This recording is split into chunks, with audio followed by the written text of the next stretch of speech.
Buenas noches de nuevo. No hay mal que por bien no venga. Ha habido más sorteos, más premios. Gracias.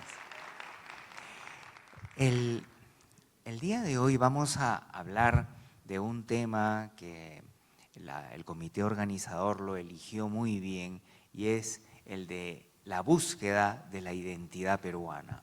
La identidad es un tema muy importante y a manera de introducción podríamos señalar que en una relación de pareja complicada, que lamentablemente cada vez existen más en el Perú y en el mundo, podríamos tener una esposa cuya identidad puede llegar a decir que se merece el maltrato físico que está recibiendo. Y por otro lado, un esposo cuya identidad señala que está bien hacer eso y su pareja se lo merece. Y luego los niños están programados para hacer caso a los padres, pero cuando ven que hay violencia no pueden entender que hagan algo malo y se van a terminar de echar la culpa. Entonces, aquí podemos ver que el tema de la identidad es sumamente importante y no solamente para las personas, sino también para un país. Estamos en una región sumamente privilegiada, con algunos de los paisajes más hermosos del mundo, desde las cercanías de la ciudad de Huaraz o desde algunas partes de Huaraz se puede ver el magnífico Nevado Churup y es una de las rutas de caminata más conocidas. Luego tenemos caminatas muy famosas como la ruta de Santa Cruz y esto va a ir no solamente brindando un potencial turístico, sino parte no solamente de la identidad ancashina, sino de la identidad nacional. Así, esto es solamente una introducción de las tremendas oportunidades que tenemos, pero también asume unos retos. Ante estos retos cabe la pregunta, ¿qué identidad se requiere para conservar la belleza privilegiada y que la riqueza de estas montañas, de las tradiciones y del folclore sea sostenible y de crecimiento para nuestros hijos y para nuestros nietos? La primera pregunta entonces para poder resolver o por lo menos reflexionar sobre este tema es ¿qué es específicamente la identidad?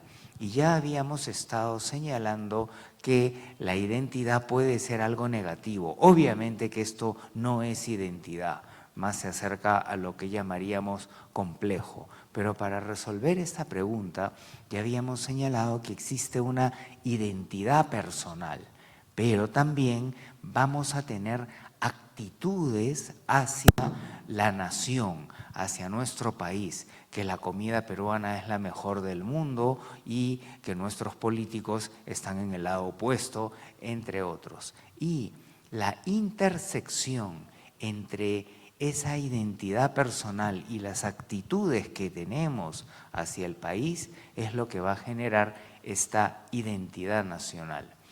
En diversos estudios que hemos venido haciendo a lo largo de los últimos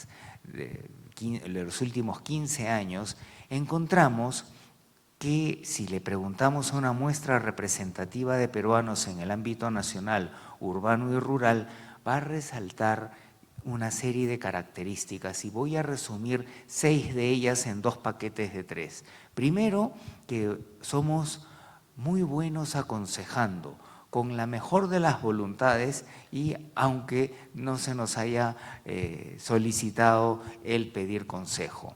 Luego vamos a encontrar que compartimos. En otros países las personas pueden sentarse y comer delante de un invitado, de una persona conocida, de un amigo, y no se les va a ocurrir la delicadeza de invitarlos, no solamente en la comida, sino en las fiestas vamos a compartir mucho. Y nos ayudamos, especialmente entre los familiares y los amigos, pero hay un tema de solidaridad, que en muchos casos traspasa la barrera y se convierte en corrupción para ayudar a los familiares que no tienen la currícula para cumplir un trabajo. Pero también somos macheteros, envidiosos y egoístas. Y ese es parte del paquete problemático, porque compartimos con los nuestros, el resto que se friegue, pero los fregados después nos van a devolver el problema y vamos a profundizar en la complejidad de esto. Junto con el Instituto Integración del Grupo RPP, se realizó el estudio de identidad más grande que se había hecho hasta ese entonces y se encontró justamente una polarización entre la parte positiva, el Perú gana, y la parte negativa del Perú serruchapizo. El Perú pierde o Perú serruchapizo básicamente tiene las características que ya habíamos visto: chisme, egoísmo y envidia. Y esto está relacionado con un dato, y es el cumplimiento de la norma, porque la norma implica que tenemos que cumplir una serie de pautas básicas para que haya una base de bien común.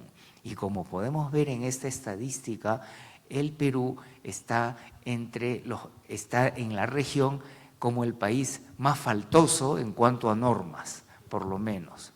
Uruguay en el otro extremo. Pero parte de la explicación que está detrás de esto está el tema de la envidia machetera, que consiste que cuando un peruano, que no es nuestro familiar ni nuestro compadre, progresa, nos sentimos miserables. Desgraciado, ¿cómo lo has hecho? Y comenzamos con la fase verbal, ¿no?, que es el famoso raje, ¿no? Con una capacidad intelectual brillante, capturamos rasgos de la realidad, hacemos una narrativa digna de una película de Hollywood y devaluamos el mérito del otro. Pero no nos quedamos en la fase verbal, sino progresamos a la fase conductual, y ahí viene el macheteo. Invertimos tiempo, dinero, esfuerzo y talento para evitar que el otro siga progresando. Ocultamos información o difamamos, y así vamos a tener un proceso bien complicado, en donde no se multiplica el progreso, sino se va multiplicando por cero. Entonces, esto genera un terrible círculo vicioso, una cascada del desarrollo que comienza con el macheteo, que inhibe el progreso, y este a su vez se devuelve y viene el contramacheteo, viene la multiplicación por cero, y el problema está en que nuestra cultura se volvió machetera hace mucho tiempo. No nos damos cuenta, pero si analizamos el humor en general latino, pero en particular peruano, y es un humor machetero, ¿no? Las chapas, ¿no? No hay persona que entre a una empresa que a los 3 minutos ya no tenga un chaplín, pero a diferencia del chaplín caribeño, que le van a poner pues la rosa de primavera por la suavidad de su piel, aquí hay unas cosas pues impronunciables, ¿no?, irrepetibles, ¿no? No para un congreso, pero ya después cuando destapemos lo que han estado sorteando ya seguimos con el tema. Entonces, los niños van aprendiendo eso y se refuerza la identidad machetera, lo cual va a generar un malestar y retraso sostenible, y disculpando la expresión porque no hay otra palabra, se jode la niñez, porque en vez de que estén aprendiendo a cooperar, a ser amigos y encontrar en las dificultades una posibilidad de suma, viene lo contrario. Y así contaminamos el desarrollo y multiplicamos la infelicidad. Pero por otro lado existe ese Perú gana, ese vale un Perú, y lo podemos identificar con un pequeño giro mental, ¿no? El peruano progresista no es ausente de envidia, porque eso es universal. La especie humana en determinado momento no competía ya con otras especies, sino con los mismos grupos. Y cuando uno ganaba, la probabilidad de ganancia del otro se percibía como negativa. Pero la historia nos enseña que cuando hay suma, eso distribuye para todos. Es un ejemplo de mal gusto, pero en determinado momento de la historia, y con pena se los digo porque soy productor artesanal de pisco, se consiguió con mucho esfuerzo colocar una producción de pisco cuando Chile estaba arremetiendo. Y la envidia entre los productores de pisco hizo que no se pueda juntar un estándar de calidad y una producción para los mercados internacionales. En contraste, ¿por qué vamos a cualquier supermercado de los países industrializados y vamos a encontrar ese aguardiente chileno otrora llamado pisco? Porque se unieron todos los empresarios y supieron que si se unían todos ganaban. Y en menos de 2 meses colocaron una producción y hasta el día de hoy, después de más de una década, va funcionando. Entonces, al BCP lo apanaron cuando hizo una campaña cuando decía que el peor enemigo de un peruano era otro peruano, pero sí tenemos que decir que el mayor enemigo del progreso de todos los peruanos son los peruanos envidiosos, que estadísticamente, temo decir, son una gran mayoría. Entonces, en contraste, el peruano progresista se siente miserable del progreso del otro, pero dice, desgraciado, la hiciste linda, pero yo también puedo. Y ahí hay un giro cerebral en donde la persona deja de enfocarse en el individuo envidiado y deja de generar esfuerzo y recursos para machetearlo, para lograr algo contrario. ¿Cómo la hiciste, desgraciado? Y empieza a ver, analizar, copiar, mejorar. Y así el envidioso se vuelve envidiado y el envidiado se vuelve envidioso. Ah, me superaste, caballero, la hiciste correctamente, pero yo también puedo. Y así se va a dar un círculo virtuoso en donde hay competencia sana, hay competitividad, hay gremios y regiones. No son individuos que se van peleando por los clientes o por los mercados, sino que están viendo en macro. Refuerza la identidad y así se van generando orgullos regionales, pero no por fósiles del pasado, sino por valores presentes que están en el bienestar y desarrollo que existe. Así se da el bienestar con productividad, sano crecimiento de la niñez, desarrollo sostenible y felicidad. Ese es el tema clave de los valores, que es la columna que construye la identidad. En el Japón vamos a encontrar que hay muy pocos recursos naturales, pero que hay un sentido cooperativo y de agremiación, por decirlo de alguna palabra. Dicho sea de paso, ahí está su montaña más alta, que el Konokocha es más alta que la cima más alta del Japón. Entonces, ¿qué sucede?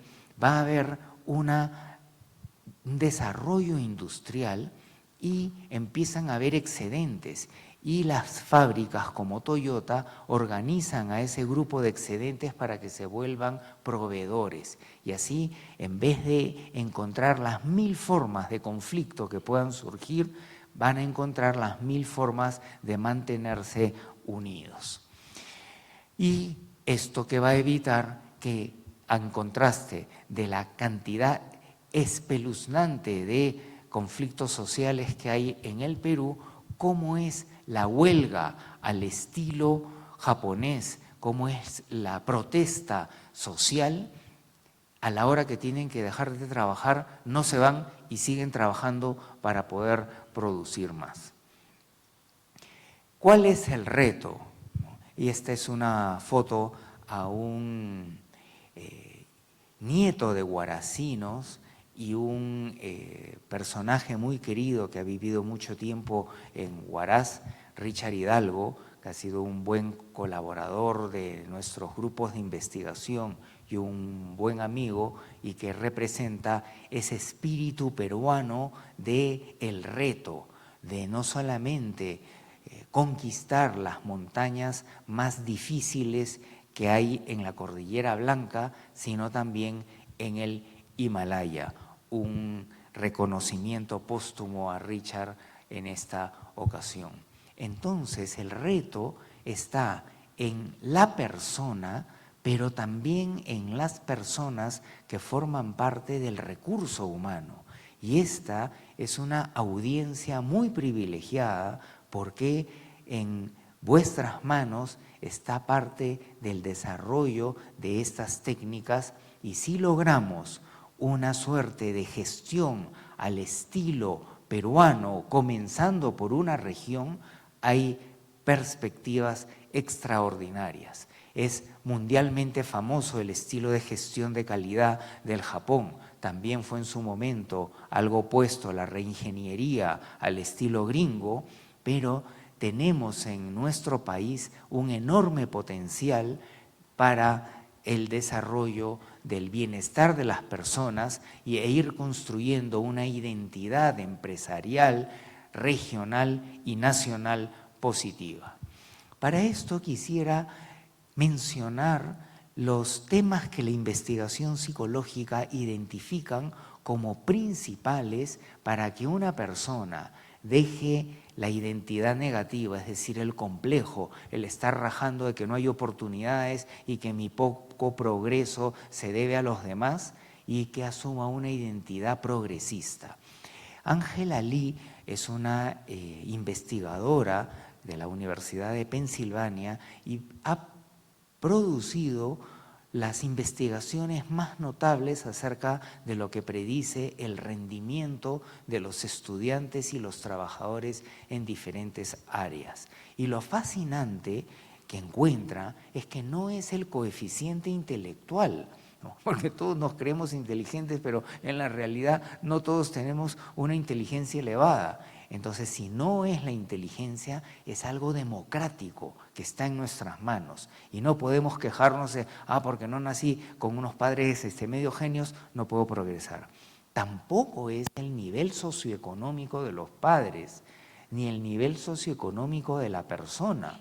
Tampoco se le puede echar la culpa a la pobreza, pero obviamente no vamos a decir la barbaridad que hemos escuchado hace algunas semanas de que los pobres son pobres porque quieren. Eso es una tontería, ¿no? Pero el hecho de ser pobre no es una barrera estructural para dejar de empujar el coche. Lo que encuentra es un concepto que es difícil de traducir al castellano, que se denomina grit, que yo lo denominaría como una autodeterminación. Pero más allá de cómo lo querramos llamar, se trata de un esfuerzo sistemático, indesmayable, que se mide por años para conseguir pocas metas trascendentes en la vida.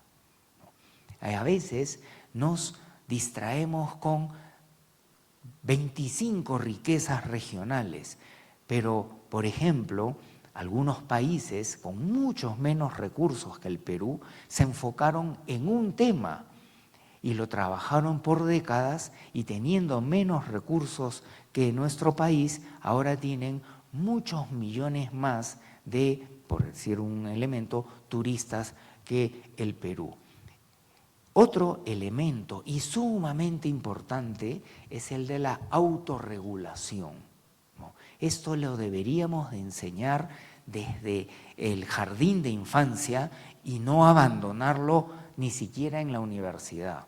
La buena noticia es que la autorregulación se puede entrenar y lo podemos hacer en casa y lo podemos practicar nosotros mismos.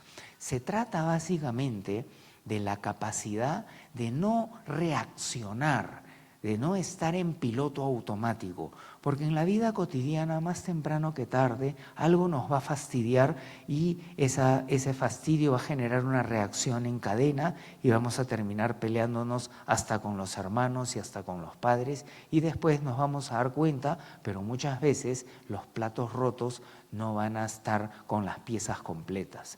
Entonces, la autorregulación básicamente se trata de darnos cuenta de no solamente ser sujetos en primera persona que actúan, sino tener un dron que sale de nuestra cabeza y que nos observe. Oye, ¿qué estás haciendo? ¿En qué estás pensando? ¿Qué consecuencias va a tener lo que estás haciendo? Bueno o malo. Y luego de esa autoobservación, redirigir, regular nuestro pensamiento, nuestro afecto y nuestra conducta hacia aquello que termina siendo más inteligente. Acabamos de terminar un estudio, que es la tesis de Luis Rojas, en donde encontramos que el mejor predictor de no morir por COVID y de tener conductas más responsables consigo mismo y especialmente con sus familiares adultos mayores era la autorregulación, ¿no? Estoy harto de esto, ya, fiesta COVID, vamos, ¿no? Hay una reunión solo con pequeños amigos, oye, ¿y la abuela? No pasa nada con la abuela, después manca la abuela. Entonces, esa capacidad de darnos cuenta las consecuencias que puede tener esto, me muero de ganas de hacer esto, ya pues vamos a hacer una juerga Zoom, ¿no? Cada uno chupa desde su pantalla, igual nos matamos de risa, probablemente no sea tan divertido cuando lo hemos experimentado con un par de tragos, termina siendo igual de divertido, pero esa es la autorregulación y hay una serie de parámetros que son entrenables.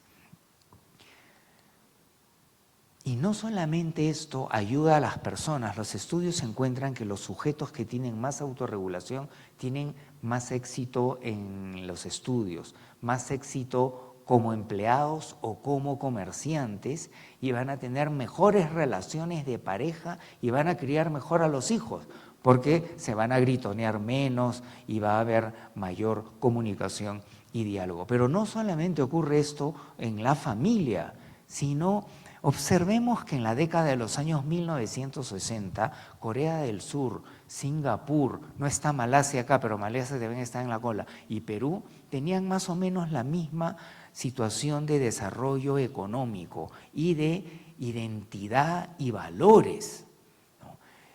Por ejemplo, en Singapur había un problema que no teníamos en el Perú, y es que la gente se orinaba, y más en los ascensores. El tráfico de Corea del Sur era la envidia de lo que podríamos ver en las peores calles de Lima metropolitana.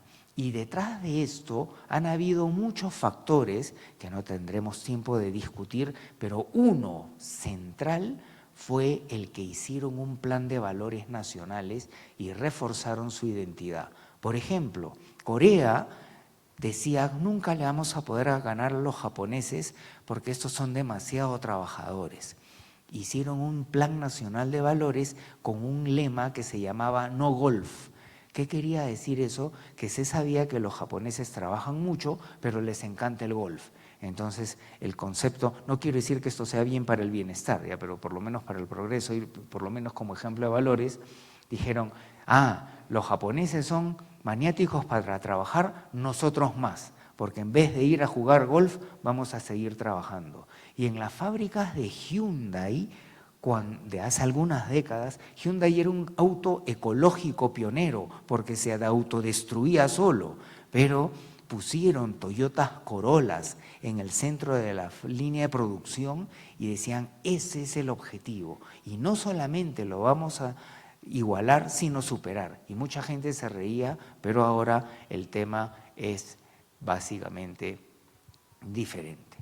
También la historia nos enseña que el punto de partida son pocos valores compartidos por todas las empresas, el colegio, las municipalidades, gobierno regional, medios de comunicación. Entonces, como cada uno tiene, por ejemplo, yo hago ahorita un sondeo y todo el mundo va a tener sus propias ideas. Hicimos un estudio con muestra representativa y le preguntamos a los peruanos cuáles son los valores que debemos de dejarle a nuestros hijos para que haya un Perú mejor. Intuitivamente todos nos damos cuenta de la importancia de los valores y mencionaron respeto en un país recontrafaltoso, honestidad, solo tengo que explicarlo a los extranjeros cuál es el problema, y responsabilidad en un país en donde el estándar ISO lo hizo al yaquechú. Entonces, hay que trabajar estos valores, ¿no? Y estos valores se pueden aterrizar en conductas cotidianas y muy simples para también conocer que muchas veces tenemos valores empolvados, pero se desarrollan diferentes técnicas que nos permiten activar esos valores. Ilustrativamente, pero se dan cuenta que hay grandes técnicas de autorregulación, de valores, y eso se puede incorporar en las prácticas de recursos humanos, en los programas de cultura de las organizaciones. Pero si vamos coordinando y vamos sumando esfuerzos, podemos lograr un cambio, porque una cosa es cambiar a la persona en la calle y otra cosa es el control que se tiene en una empresa. Pero si es que juntamos a las 100 empresas más grandes del Perú y logramos cambiar al personal y que cada personal convenza a un familiar y a un amigo, alcanzamos al 11% de la población, que en buen castellano quiere decir que vemos el cambio en la calle. Y cuando comienza a hacer ese cambio, entra una inercia que genera un cambio que se puede dar en un parpadeo, que pueden ser 5 años. Tampoco no lo vamos a lograr en 3 meses, obviamente. Entonces, un ejercicio ilustrativo de valores es que terminando la semana, sin prender vela y hacer ni nada por el estilo, vamos a pensar qué cosas notables hemos hecho, notables muy buenas o muy malas, ¿no? Y cómo podemos reforzar los valores que yo mismo tengo, ¿no? Y ponerlos en la agenda, que puede ser tan simple como no estoy saludando al guachimán de tal sitio, ¿no? Y eso no es necesariamente la mejor forma de respeto. Entonces, lo pongo en mi agenda, saludar al guachimán. Esos pequeños detalles van a hacer un cambio, porque el guachimán primero no responderá porque ya está pues adormecido y como nadie le responde, no saluda, pero luego saludará y luego verán que le puede hacer un favor, no corrupto, un favor, y se estrechan relaciones, y cuando hay buena onda se dispara un neurotransmisor, oxitocina, que favorece los favores, pero que también genera bienestar. Y en vez de estar yendo a la farmacia a comprar pepas antidepresivas, hacer nuestro ejercicio de valores, saludando, ayudando, agradeciendo, no serruchando pies. Estamos tan mal, tan hasta las patas, que no es necesario hacer el bien, es dejar de hacer cochinada, y con eso vamos a generar un gran cambio. Así, respeto, honestidad y responsabilidad eran valores importantes, pero para que esto funcione, ¿qué se necesita? Meritocracia, porque si en una empresa, en una familia, en una nación, el que es reconocido es porque tiene un familiar, no motiva el esfuerzo, sino que va a motivar el chupamedismo, ¿no? La sobonería, y con eso vamos a seguir creciendo con estos temas de las argollas dañinas. Y algo que los licenciados en administración pueden hacer y está en sus manos es un programa regional y, ¿por qué no, nacional, de al ya que Chu dile no y empecemos a hacer la chamba bien hecha, romper con el estándar de calidad así nomás. Y eso es lo que hicieron en otros países y ahora parece mentira cómo dejaron atrás su subdesarrollo sostenible. Y lo más importante, no solamente es el mejor regalo que le podemos dejar a el Perú, sino es el mejor regalo que le podemos dejar a nuestros hijos. Eso es todo lo que puedo mencionar en este momento, pero y no es un publicherry de nuestras redes porque no tenemos auspicios y son gratuitas, pero estamos trabajando en contenidos basados en ciencia para poder ayudar a las personas, las familias, las pymes que deseen aplicar la psicología para mejorar el bienestar y la productividad. Muchas gracias por su amable atención.